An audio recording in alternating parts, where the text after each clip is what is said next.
Warning: there may be spoilers in this video you are about to enjoy. Proceed. At your own risk. I'm going to open up this review with a bit of a sad story. Once upon a time, I tried to write a Stanley Parable review and it didn't go well. The end.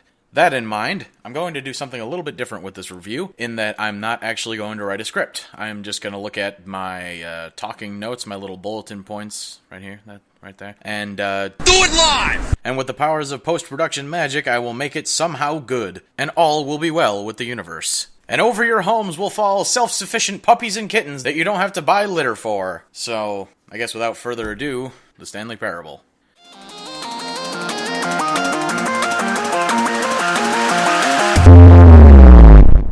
First thing I want to say about the game is that there's not really much to it, gameplay-wise. It's just a bunch of walking around and clicking on things, and more of that, I guess. Hell, there's even an achievement where you go around and you click on a bunch of different doors that the narrator tells you to for about 10 minutes. That being said, the game is mostly story-driven, and by story, I mean the narrator. Now, this narrator presumably controls or just simply narrates everything you do, which gives you kind of a look at one of the main game mechanics, which is choice. Choice being enclosed in very large quotation marks. Basically, what choices you can make are, 1, do what the narrator tells you to do, or 2, don't do that. So depending on which choice you make, you get a different side of the story, kind of. Like, if you're given one choice, you go through a door, you go through that door, you get to some way to get to this one ending, and then you go to a different place, and it takes you to a different ending. Stuff like that. The choices themselves aren't really hard, so to speak. It's mostly choosing where to go, like, you go left, you go right, or you go through the blue door, or you go through the red door. So nothing too earth-shattering on that note. It's a very simple kind of exchange between you and the narrator. Directionally. That's basically the only thing that you're choosing. Direction. Which direction you walk in, or, well, I guess another choice would be how much you find out about each room by how much you explore it, but there's really not that much to actually find in the game.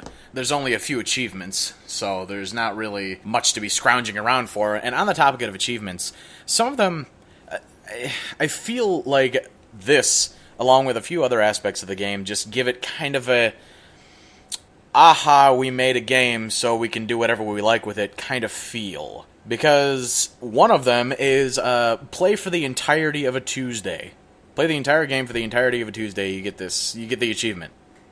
Another one is, it's impossible to get this achievement. You literally cannot get it, so far as I know. Unless there's some secret way to get it that I don't know about, but I have no idea. Another one of them is, let's see, don't play the game for 5 years. Granted, you can get that one through trickery, but that's up to you. Going back a little bit, the game prides itself on having a bunch of different endings, as it says in the demo, which I'm not going to talk about in this review, because depending on whether or not I think about my experience in the demo along with my experience in the actual game, it changes my opinion drastically. If I simply think about my experience with the game itself, my opinion is much more positive. But if I think about my experience with the demo, in conjunction with the game, my opinion goes to absolute shit. So, I won't be talking about the demo at all in this review. Just concentrating on the game as it is, face value. Anyway, I digress. Getting back to the endings, my first thing that I have about these endings is that none of them make a lick of sense. But I suppose that comes with the territory of being a Half-Life mod. I mean, there's endings where you kill yourself, there's endings where you find out you're already dead, there's endings where you blast off into space in a rocket ship, and then there's one ending where you go to a place with a bunch of buttons. I just don't understand what the end game is. Where's the resolution? I mean, the true ending was so short that when I got there, I was like, is this it? Did I beat the game?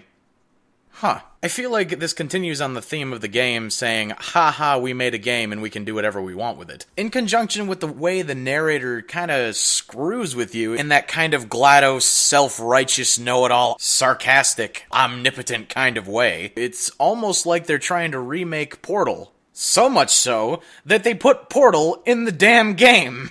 If you break the game down to its bare bones, what you're left with is a steaming pile of not Portal that is trying to create something new and original, but is also watching its steps so carefully, or not carefully enough, that it forgot what it was trying to do in the first place. I mean, the way they introduced the game in the beginning cinematic and in the first few minutes of the game, it sounds like it's gonna be something profound, something big, something, I don't know, something, anything. But this brings up one of the most important questions you have to ask yourself when playing a game, and that question is, am I having fun? Now, did I have fun when I played the Stanley Parable through the first time? Yeah, I mean, I had fun, but it's the kind of fun that is what I like to call one and done. Basically saying the game has no replayability whatsoever. You play it through once, you know what it's about, and you leave it by the wayside to collect dust. Now let's go on to the flip side and talk about what I actually did like about the game. One of the things I really liked about the game was the environment. The environments were varied, they were nice, they were crispy, they were clean. You never felt bored, so to speak, when you were going from room to room, because each room had something different and new to add to your experience. And the narration, good lord! That narrator deserves some kind of award, because his performance was amazing. I mean, hell, I'd buy the game on the quality of the narration alone. It was like listening to the best audiobook narrator imaginable telling a story about your playthrough. So, given the chance to go back in time and change my decision, would I buy the game again? Probably not. I'm poor as shit and I need that money. I pay bills!